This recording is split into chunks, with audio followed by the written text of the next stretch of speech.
accent from one middle-aged person to another, perhaps. How do I get out of this? Do you mind, William, while I'll start talking.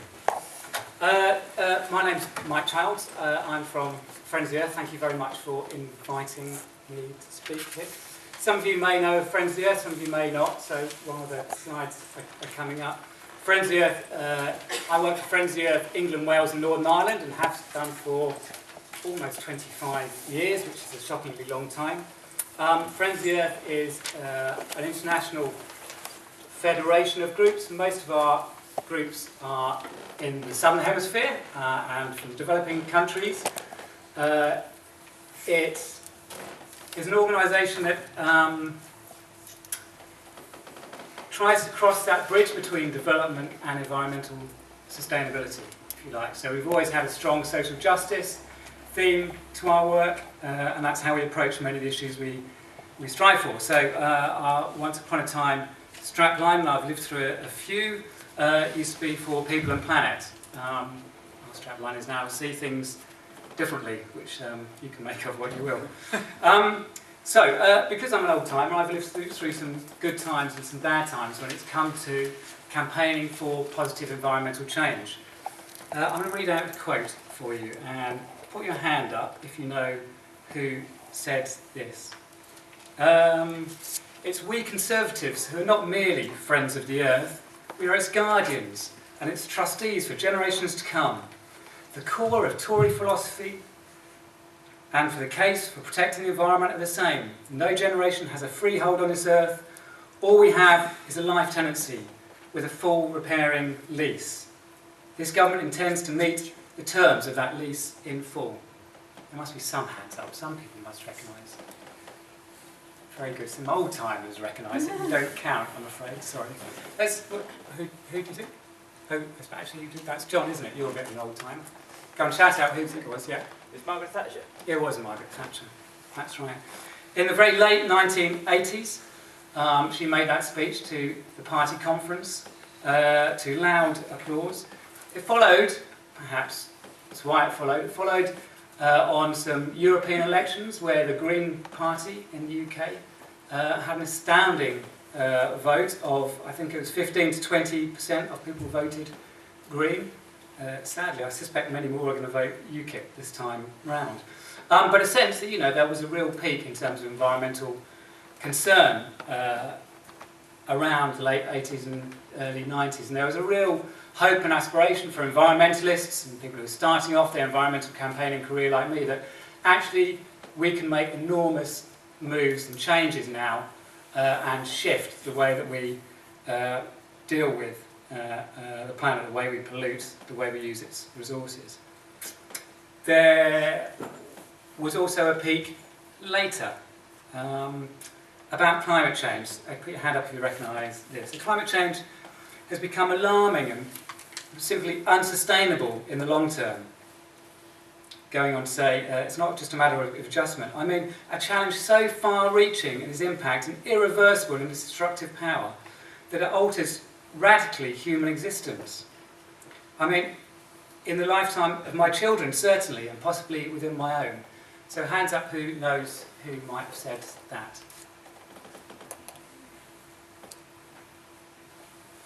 Yeah? Simon Bush Senior or Blair? Tony Blair. Tony Blair. And of course, around that time, 2004, that statement was, but in that period, 2004 and 2008, David Cameron was a surprise selection as a leader for the Conservative Party. He stood up in front of the Conservative Party hustings without any notes and made an impassioned 15 minutes speech about how the Conservatives had to rebrand themselves, refine themselves, recognise the relationship they had with the environment as well as the relationship they had with society. So those were two real high points in terms of making positive environmental change in the UK. In between there were some positive moves elsewhere. Europe has, for a long time, been very helpful for us in the UK in terms of environmental protection. So in 1996, I think, that the EU first said we should aim for a 2-degree target in terms of climate change. They did that partly based on scientific research, but actually, of course, setting a target for what dangerous climate change isn't a scientific decision.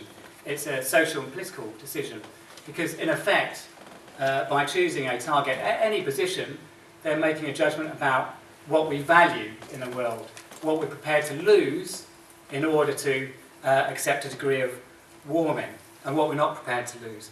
And their decision in 1996 to say actually the EU's going to aim for no more than 2 degrees warming, that over time has kind of modified itself to kind of 50-50 probability of avoiding 2 degrees, but no more than 2 degrees of warming. It accepted that there are going to be impacts from this, particularly for biodiversity and particularly in poorer parts of the world, but basically it was a judgment of we can kind of live with this. There's going to be losses, but we can kind of live with it. It'd be very interesting to see had the same discussion happened within the African Union amongst African countries, whether they would have, for example, came to the same target. That 2-degree target then was pursued vigorously by the European Union through the G8 during Tony Blair's premiership in 2005, and then on to the international arena as Korea instead. So it's kind of now kind of stuck there as 2 degrees is the target we should go for, although over 100 developing countries still dispute that and say actually 1.5 degrees, which if you look at the graphs would be a heroic challenge, but 1.5 degrees is the target we should aim for. I kind of give that introduction to some of the kind of the highs of politics, because change happens at times when it's amenable to make change. And as I said at the beginning, I led Friends of the Earth's Climate Change Act. It was the first climate change act in the world that set legally binding carbon emissions reduction targets for the long term. And I suspect if we'd run that campaign now, if we ran the Big Ask campaign now for a Climate Change Act, that we wouldn't succeed. At least we wouldn't succeed with the same degree of political support. When the Climate Change Act was supported in the UK, there was something like, these numbers aren't exactly accurate, they're off the top of my head, they're broadly there, something like 396 MPs voted in favour it and 3 voted against it. So across the political spectrum there was virtually unanimous agreement that the UK should reduce its carbon emissions, not just at some endpoint at 2050, but on a year-by-year basis, working using the science of carbon budgets. And that campaign, which was a 4-year campaign, we kicked it off in 2004, so our timing was perfect by chance or judgment. I'll claim it's judgment, others will claim it's chance. That 4-year campaign was, of course, aided by scientific research. So, for example, the Tyndall Centre here in Manchester did a major piece of research with us, for us, low carbon pathway for the UK, basically saying if we need to live within this carbon budget and make these kind of emissions, what kind of changes are needed in order to get us on that pathway and keep us on that pathway in terms of how we manufacture things, in terms of behavioural changes like transportation, for example. That report headlined the BBC 10 o'clock news when it was published, and there was 20 minutes on it as a lead on Newsnight programme as well. So that research had a significant impact in terms of the campaign's traction and momentum. But I would also say that at one level, science didn't have a lot to do with the campaign.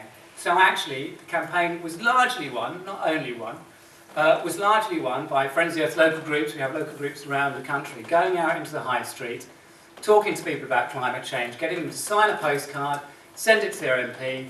Their MP would sign a motion in Parliament saying, I support the idea of a climate change act that reduces the UK's emissions by around 3% per year. So campaigning needs to have a scientific understanding, rest on scientific understanding, but it's much more than, of course, just the kind of physical climate science that it needs to go from. But those were the good old times. There have been bad old times. So I'll give you three names to give you an illustration of how hard the environment might be for making change, including campaigning change. How many here, expect the old timers to put their hands up straight away, but probably no one else. How many here remembers Nick Ridley? Very good, true to form. That's very good. He was Environment Secretary, actually, under one of Margaret Thatcher's Environment Secretaries in the mid-80s, not so far before Thatcher made that speech. Infamous for he was an Environment Secretary who hated the environment, who hated environmentalists. He was an urbanite who basically didn't really care about all these green stuff. He would invite the green leaders of the various NGOs in. He would deliberately put his feet up on a table. I wasn't there, this is told to me. Deliberately put his feet up on the table, light a fag and tell them to bog off again. I mean, basically that was his approach to environmentalism. A couple of other names. I suspect you've heard this one. George W. Bush. Heard of George W. Bush? Of course, you've heard of George W. Bush. Famously, of course, said, we're going to ditch the Kyoto Protocol. We're not going for that. And broadly saw the push on climate change as being about a kind of socialist Trojan horse, an excuse for big government, where the philosophy, from his perspective and for many on the right, was we need to do away with the state needs to be as small as possible. So he wasn't overly popular. How about, or easy time to work with? How about this one, Owen Paterson? Who's heard of Owen Paterson? Okay, not so many of you. If you like badgers, you won't like Owen Paterson. Owen Paterson, famous badger coal Environment Secretary we've got now. Position broadly is that, well, climate change will bring some good things as well as some bad things, won't it? Let's be optimistic. Glass half full rather than glass half empty kind of chap. All those are men. I don't know whether that's a correlation or a causation. Perhaps that's one for you to figure out. So that's the kind of, environmental campaigning is about trying to work in a time and make change when those times are amenable to change.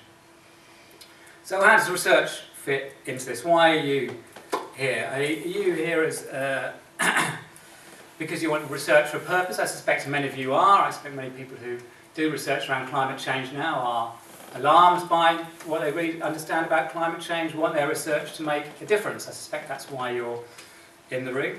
I suspect you're not in the room because you're thinking this is a route to an easy life, a job as an academic, feet on the table, long holidays, don't have to work very hard.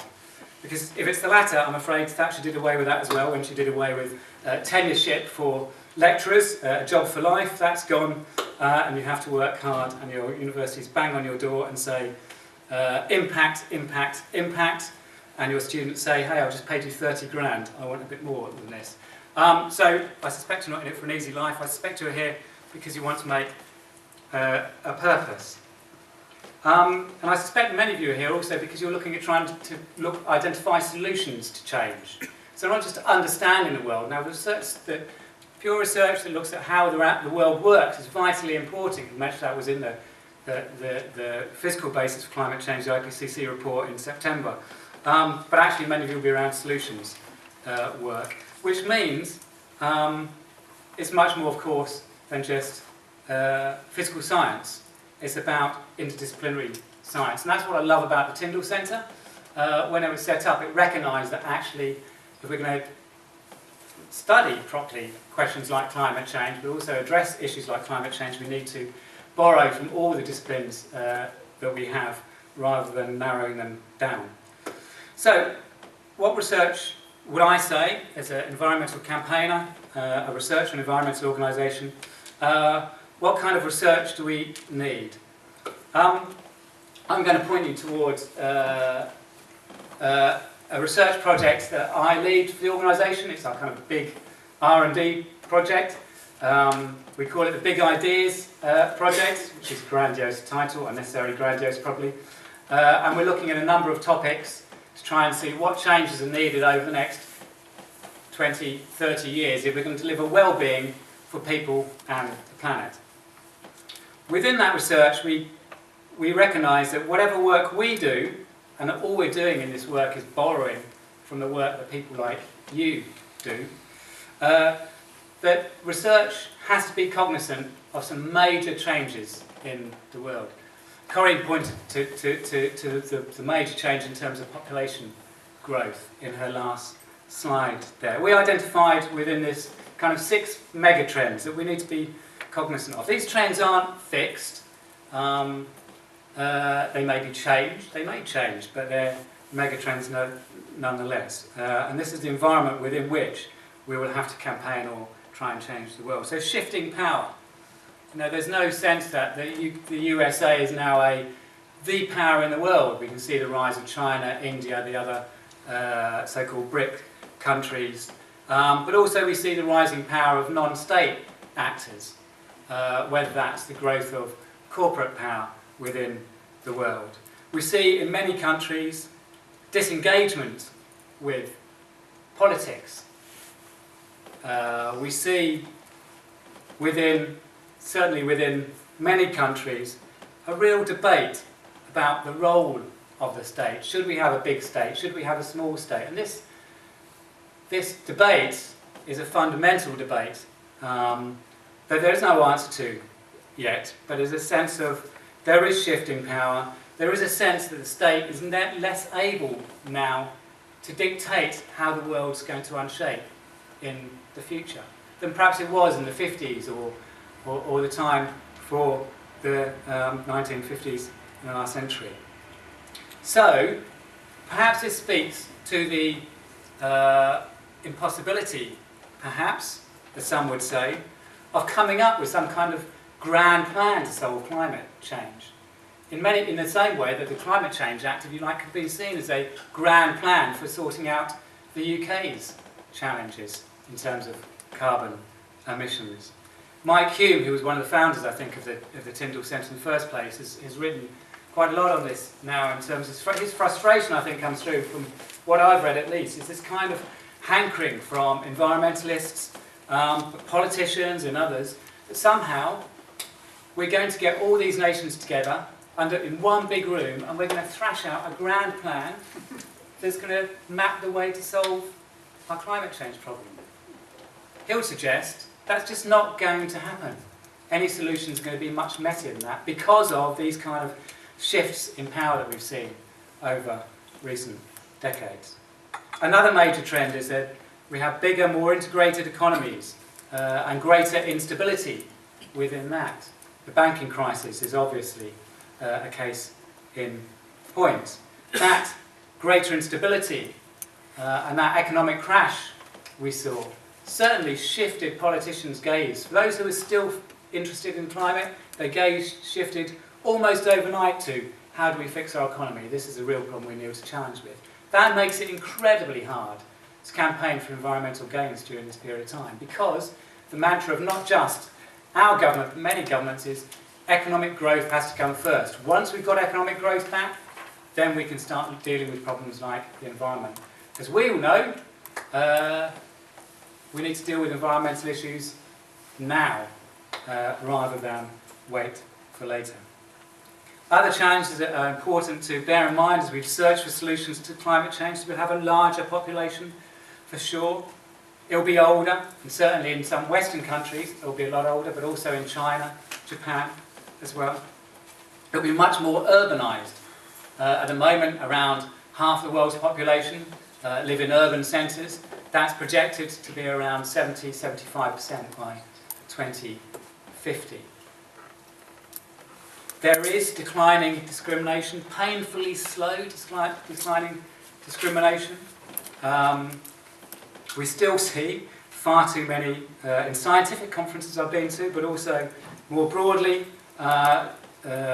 tables of men at the front, with perhaps one woman sitting there. So whilst 100 years ago perhaps there wouldn't have been a woman there at all, we've seen some painfully slow progress, but not enough. But there is declining discrimination, but there's much greater economic equality across the world. And if you read The Spirit Level by Wilkinson and Pickett, then they'll tell you that that inequality itself is driving environmental challenges and overconsumption. So that growing inequalities is something we need to look at, address, think about. There's accelerated technological development. Some of it's a no-brainer, good news story. Solar power, 3D printing perhaps. But what about the opportunities from synthetic biology, nanotechnology? Those kinds of technologies. What technologies, what could they bring us in the future? But also what risks do they bring as well?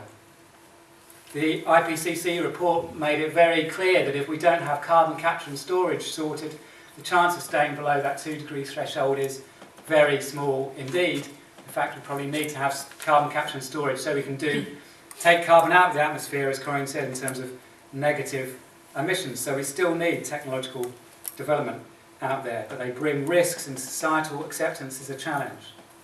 And of course we know that we have stressed environments. So those are 6 major trends within which your work will forward as researchers and our work as campaigners forwards as researchers. So in our project we identified 10 areas of research that we thought were most important, at least from our perspective, to look at and address in terms of trying to figure out how we're going to get the world in a better shape, with a recognition in our mind that this grand plan idea is not going to succeed. We're not going to get these problems solved at UN gatherings alone. And for this work, we've recognised the importance of interdisciplinary research. If we're going to solve these challenges, we need physicists, we need historians, we need sociologists, we need anthropologists, biologists, climatologists, political scientists, etc. So again, it's great that Tyndall Centre was set up with that in mind. Are there any historians in the room? Any historians? Hooray! Very good. I hated history at school. For the last year we've been working with History and Policy Network, and my eyes have opened about how enriching and how useful it is, and how as campaigners we should have grabbed hold of some of these areas of expertise in our thinking in times gone by. So, the first topic we identified, I've got a few slides. For no real purpose, rather than you not to have to look at a middle-aged man anymore, you can look at the screen instead. The first topic is around cities. So as I mentioned, we're becoming urban creatures. Much of our consumption happens in urban areas.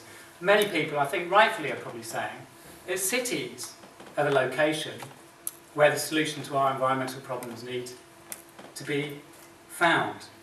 Or look at it another way, unless we can sort out cities and make our cities sustainable, and the way they operate, the resources they consume, then we've got no hope at all in terms of addressing our climate change challenges.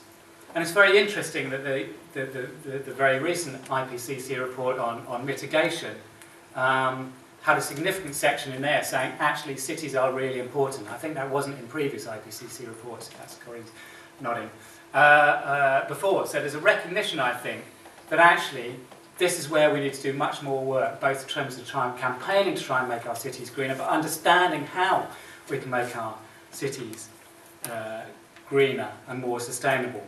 What can we do to drive down energy consumption in cities? How do we shape our buildings? How do we deal with transportation? What about energy production in cities? How do we make social changes in cities? For example, can we reduce resource use by focusing cities around a sharing agenda, where rather than people owning their own products, people share products a lot more, whether that's a power drill or a car or space. What about diets? The changes that cities are amenable in terms of encouraging lower meat diets, because work by Tom Powell and Tim Lenton in Exeter quite vividly demonstrated, I think, that if we need to have significant negative emissions in the latter half of this century, then we're going to have to reduce our meat consumption because we're going to need to create space for bioenergy production. So diets are important. Perhaps cities are the place where we can explore our eating habits. And it was the Sustainable Consumption Institute at Manchester University did some interesting work around people's perception to diet and how that can link through to climate change.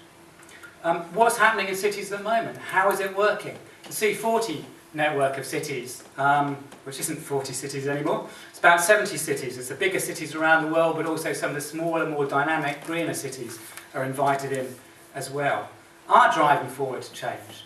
They're a positive beacon, I think, for where change is happening. So how's that experimentation working in those cities? How are they sharing it? What are the social, economic, technological barriers they face? And probably broader than that, and I think a sign of optimism against the sign of pessimism at the beginning, was that actually, rather than looking at these international negotiations and thinking nothing's happening, actually is this drive going to come from these cities working together? Are they going to make the drive? Much in the way that in the States, the cities came together and said, look, we're not going to achieve much under George W., let's get driving things ourselves, with some success. So there's a really interesting research area, I think, in cities to look at how we decarbonise them, but also improve the quality of life of people within them. Another topic, I'm not going to go through all the 10 topics, you're probably very pleased to know. Another topic we're looking at is governance of the global commons. I already mentioned the 2015 Paris UN negotiations.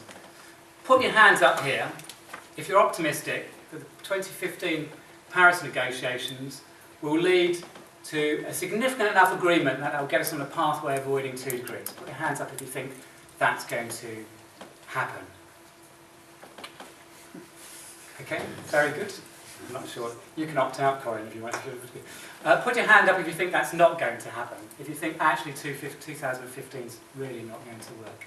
Okay, so that's the majority. From Friends Earth's perspective, we're not hanging out for another Copenhagen. Well, we're not hanging out for another aspiration of what Copenhagen was going to be. What we are doing is recognising this is just another staging post to try and build pressure and move forward. It's not going to come to the kind of deal that will get us, sadly, I think, on that pathway diagram that Corinne suggested up to the top, where we've got highly resilient societies and reduced social pressures. But at the same time, I don't think we should dismiss out of hand the potential for us to agree globally on how to deal with our global commons challenges like climate change. So, many of you will know the work of, or have heard of the work of Garrett Hardin, the tragedy of the commons. You know, if the commons is not owned in private hands or in public hands, then people will just stop their field with too many cows and they'll destroy the field. And that's human nature. We're all kind of greedy and that's the way it is. That was broadly the perspective of Garrett Hardin. I think we've done, there's other evidence, lots of evidence since then that doesn't hold true. Anyone interested in kind of governance of the commons issues, then you have come across, or you'd want to come across the work of Eleanor Ostrom.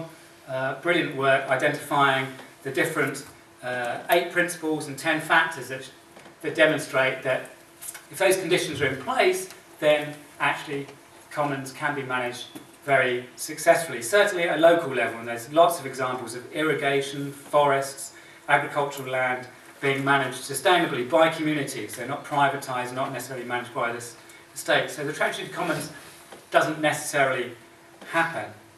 We've just finished quite a large literature review looking at the numerous suggestions about how we deal with commons issues, including on climate change.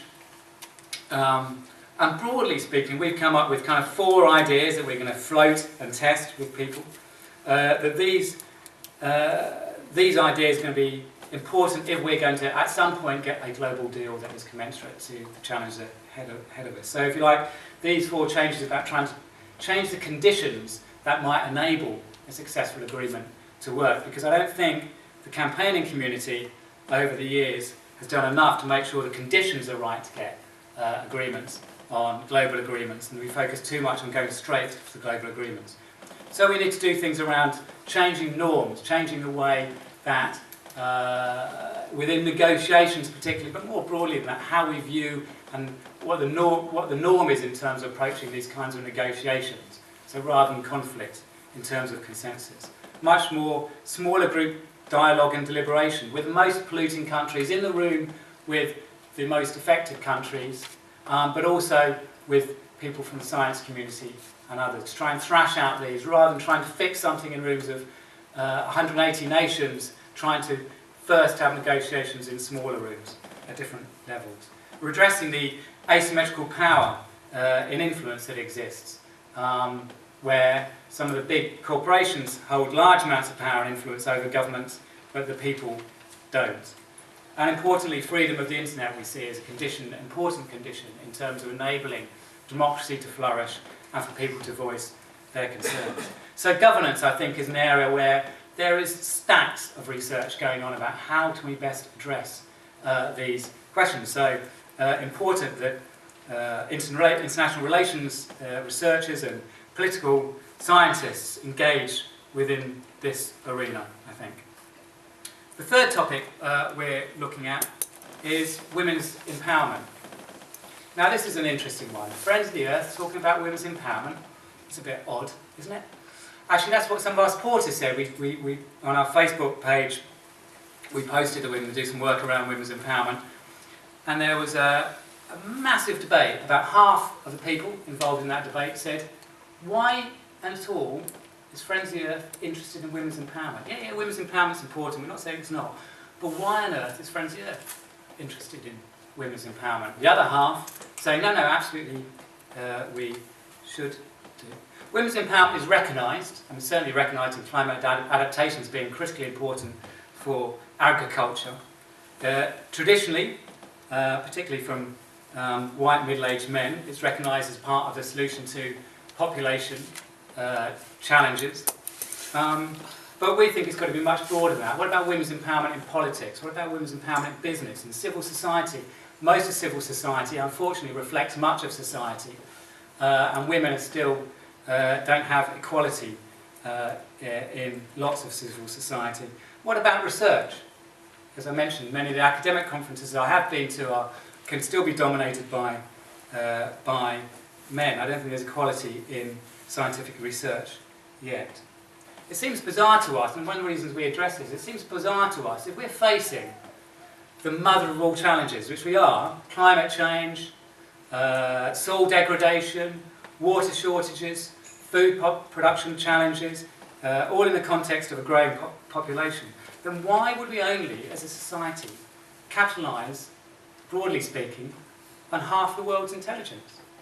So it seems to me that we need to, and half the world's way of seeing things, we need to do things differently, and we need to recognise that women's empowerment is perhaps an important part of the issue.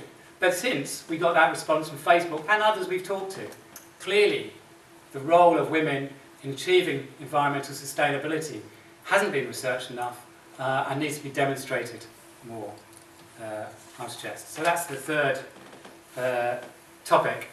The fourth topic is innovation. So the Tyndall Centre held a radical emissions conference in December last year that identified that rapid reductions in emissions are very possible. And we know that. If you do choice editing in cars, you can't buy a big one, you've got to buy an efficient one. Or choice editing in fridges, you've got to buy A triple plus rated fridges because they're 95% more efficient than A rated fridges. Or choice editing in diets, actually you can't eat so much meat, you need to eat a lot less meat. Then we know we can make a major difference in terms of emissions profile incredibly quickly. But we also know that those challenges, instituting choice editing laws and regulations is incredibly difficult. So, even though we perhaps have much of the technology we need, we still, I think, need to look to see what technology can do for us. Energy storage is a classic case. If you want to move to a renewables future, which we do, then energy storage isn't yet cracked, and we need to crack energy storage. Nanotechnology is already being used widely in attempting to improve our batteries and increasing energy efficiency. But the fate of nanomaterials is poorly understood. I don't necessarily, that's not an excuse to put a brake on nanotechnology, but it's an area where we need to research both what this technology can do for us, but what are the risks, how do we minimise those risks. Biotechnology and synthetic biology. Could synthetic biology be incredibly useful for us in terms of biofuels, for example, as well as medicines and chemicals? How do we research and develop these while better understanding the risks and engaging populations in discussions around those risks? How do we avoid another GM type debate where from a very early stage we got two camps digging themselves in trenches and spending the last 10 or 15 years throwing press releases at each other, saying how bad it was or how it's going to save the world. So from the Earth's perspective, how do we embrace innovation? How do we explore innovation? How do we explore the risks is an important part of how we deliver some of the reductions we need. How do we nurture innovation? And I think that whole area brings in, of course, the social sciences hugely, as well as the manipulators of biology. We've really got to understand how society reacts and responds to these, because actually some of these technologies we're going to need. If we're not researching how we're going to take them forward and how we're going to involve people in developing them, then we're not going to get very far. The last topic I'm going to talk to very quickly, I think, actually very quickly then. Okay, first one, energy. We know coal is having resurgence. We know millions of people in fuel poverty. We know about 1.3 billion people worldwide don't have access to electricity. And the IPCC report made it very clear that bioenergy is critically important to delivering that 2-degree scenario. But at the same time, also noting that there are competing uses for land use, bioenergy, so biodiversity, food production, obviously. There can be carbon downsides if it results in conversion of high carbon density ecosystems, forests, grasslands, peatlands, for example. So how do we drive forward bioenergy in a way that is sustainable and delivers what we need without disproportionately impacting on people's well-being through competing too much with food production or biodiversity use? And I know the Tyndall Centre at Newcastle are doing quite a lot of work around bioenergy, very interesting research, trying to grapple with these challenges. The last topic I'll talk about then is about consumption. A great book by an academic in the States, this is my love of history coming out again, sorry, with by a guy called Peter Stearns, Consumerism in World History, the Global Transformation of Desire. We know that the consumption lifestyle that we live in the West cannot be replicated to 9 or 10 billion people around the world within the environmental limits we have. We've got to try and change the way we consume. But that consumption hasn't happened overnight. That change in the way we consume hasn't happened overnight. It's happened over 300 years or more. Arguably, for those in the West, and increasingly those in wealthy and developed countries, our own identity is so wrapped up with what we consume that the idea of giving up that consumption is incredibly challenging. So how do we do that? How do we research that area? How do we turn that around? How do we get off that consumption treadmill? Some of it's going to be about better consumption, of course, making products a bit better, eco-efficiency, that's part of it, but that's not going to be enough. Some of it might be about collaborative consumption, sharing kind of economy I mentioned earlier. But again, still, that's not unlikely to be enough. So how do we make that shift and perhaps try and shift people's self-identity so wrapped up with their consumption towards perhaps a different place as it was 300 years ago, for example. Perhaps it's about increasing empathy within our schools, through our school system, but also more broadly in society, so we better understand what the impacts and have empathy with the impacts that our consumption happens. It's about advertising marketing, is that part of it? Again, really rich areas that need to be researched, because if we don't crack this one, we ain't going to crack climate change, I think. So all these different, I haven't moved my slides on, there you go, sorry about that. Cities, governance, women, innovation, energy consumption. There we go. It wasn't a great slideshow. So these topics aren't obvious. If you said to Friends of the Earth, you know, what are the kind of topics we need to look at? What do we need to deal with if we're going to address climate change? Most people wouldn't say those topics. They might say cities, perhaps. They're unlikely to say consumption. They're only likely to say innovation. They probably would say energy. They probably wouldn't say women's empowerment. But those are the areas of research that I think are ripe for trying to address the challenges we've got ahead. That doesn't mean we don't need to do more research on climate change. Although, to a degree, IPCC, the fifth IPCC set of reports, AR5, they did say some new things to AR4, AR3, AR2, AR1.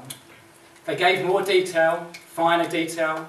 They confirmed some things, strengthened some things, perhaps slightly moved back from other things. But broadly speaking, the message was broadly the same. So I'm not saying don't do climate research, because it's really important that these research reports are produced.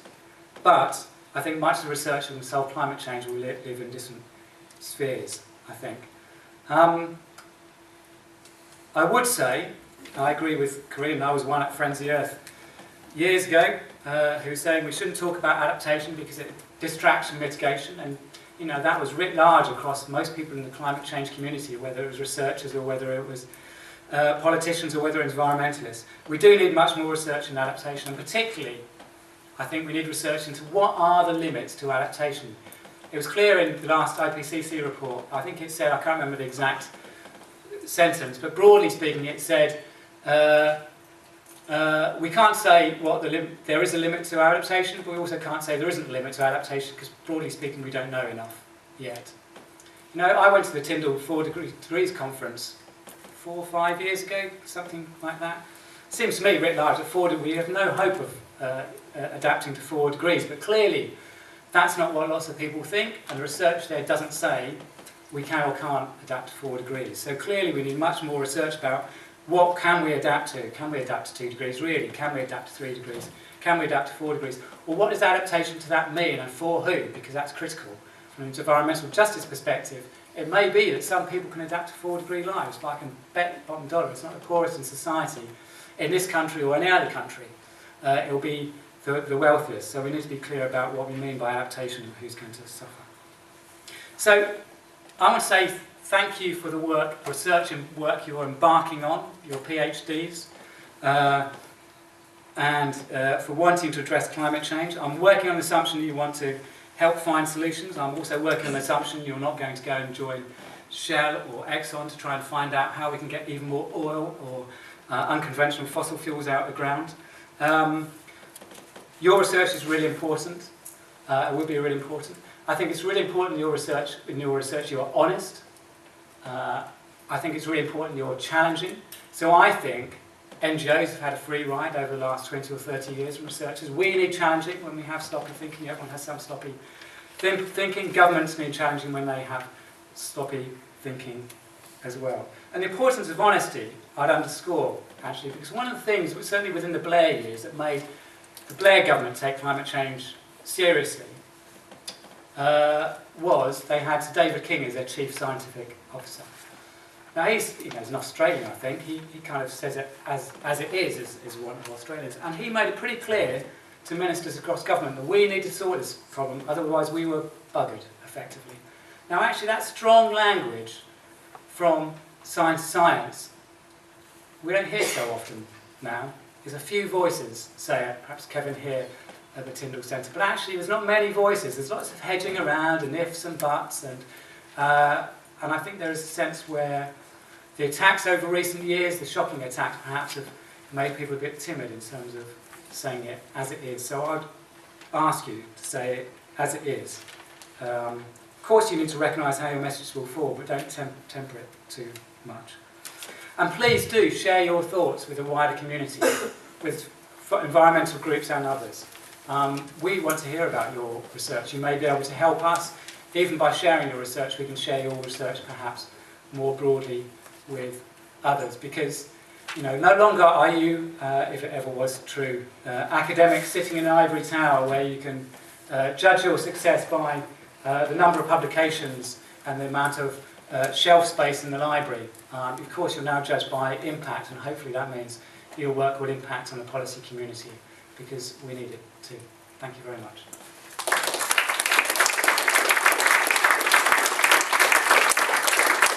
Thank you for that really enlightening speech covering